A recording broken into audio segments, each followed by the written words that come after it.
Hey guys, Sasha from netbooknews.com. It's day 3. Anyways, it's CeBit 2012, the Wednesday.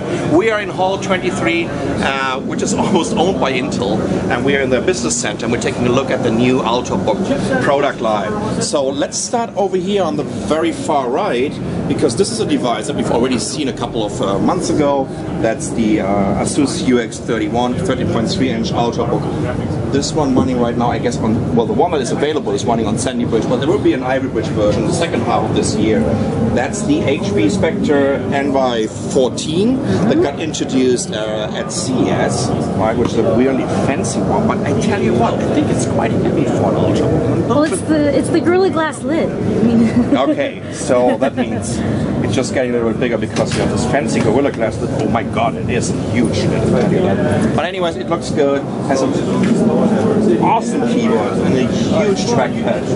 Over here we have the newest version of the Ultrabook product family. That's the Fujitsu Livebook UH572. It got introduced yesterday during the Fujitsu press conference over here. That's actually, I think it was a 14-inch display, right? Or is it 30.3? It looks a little bit different than the one that the dummy that we had during the press conference. The interesting thing about this is it's 60 millimeters big, and that is definitely more than 60 millimeters than the dummy that we saw during the press conference. But what we can tell you right now is Fujitsu already released price point, the entry-level price point for this. The Core i3 version will go for €699 right now, but it should be pretty much the same in US dollars. Over there in the back we have a Toshiba Protege Z830 that we also saw during IDF back in September in San Francisco.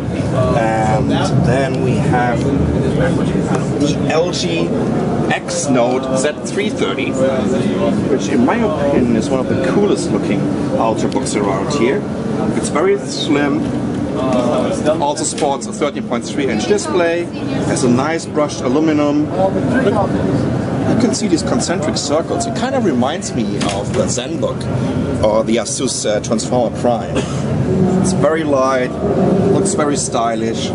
It's got the beautiful bezel, nice and thin. It's got the nice and thin bezel, yeah. That's for sure. I like that. And last but not least, we have a Samsung Series 5 over here on the far left, running an Intel Core i7. So, besides the S5 and the LG and the Asus and the Toshiba, the Fujitsu and I think also the HP will all definitely run on Ivy Bridge. So this will come out in the second half of this year, right?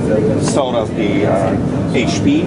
While the other ones are already available with Sandy Bridge right now, but they will all get an update in the second half of this year as soon as Ivy Bridge comes out. And I can only recommend you guys to head over to Anantech. They have a very detailed Ivy Bridge performance benchmark test, and it definitely kicks asses. So it would be cool to see this on with a UAV version on an Ultrabook platform. So a bunch of new Ultrabooks. There are even more over there in the back, as you can see. It's a huge showcase over here. CeBit is all about Ultrabook, and that's why we're over here at the Intel booth. I'm Sasha from netbooknews.com. Thanks for watching.